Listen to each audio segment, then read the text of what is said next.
सुकार दोस्त मिठा दिलदार आलम सब आबाद करी।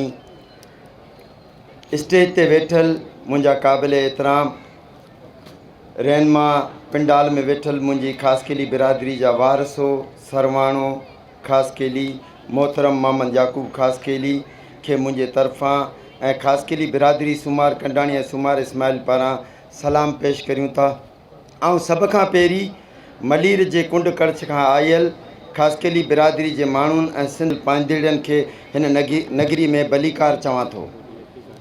पहिरीं आउं ईअं सम्झंदो हुयुसि त 2020 खां पोइ हाणे बि सुजाग न थिया आहियूं। हाणे असांजी बिरादरी जो कुझु बि न थींदो। नाउमीद जा कारा ककर असांजे मुस्तक़बिल हूंदो। असांजो आईंदा नस्ल असांखे तलक लेजन में यादि कंदो। पर छो जो ज़िले मलीर में याकूब ख़ासकेली त हमेशा खां जदोजहद कंदे रहियो।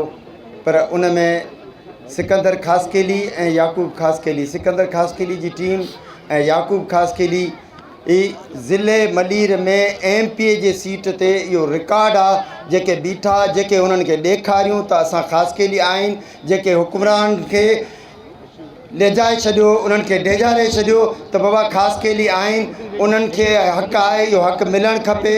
पर जॾहिं मूंखे इहा मोट न मिली, ख़ासकेलियुनि में उहो वासरो ॾिसण में कोन्हे आयो, सची पुछे त आउं दिलि हाराए वेठोसि। मूं चयो हाणे कुझु कोन थींदो। मायूस थी वियुसि त असांजा ख़ासकेली शायदि गॾु कोन थींदा। पर हिकु नई चुणंग, हिकु नओं उत्साह मोहम्मद याकूब ख़ासकेली जी सूरत में नामूदार थियो। असां जस ॾियूं था साईं इहो इनक़िलाबी क़दम खयो आहे। हाणे आउं तव्हांखे ॿुधाईंदो अचां सुमार कंडाणी ऐं सुमार इस्माइल जे हवाले सां बि त असांजो ही क़दीमी ॻोठु आहे, तक़रीबन 150 साल खां पुराणो ॻोठु आहे। ऐं इन में थोरो वाज़े कंदो अचां, मूंखे साईं जिन रोकीनि पिया त कुझु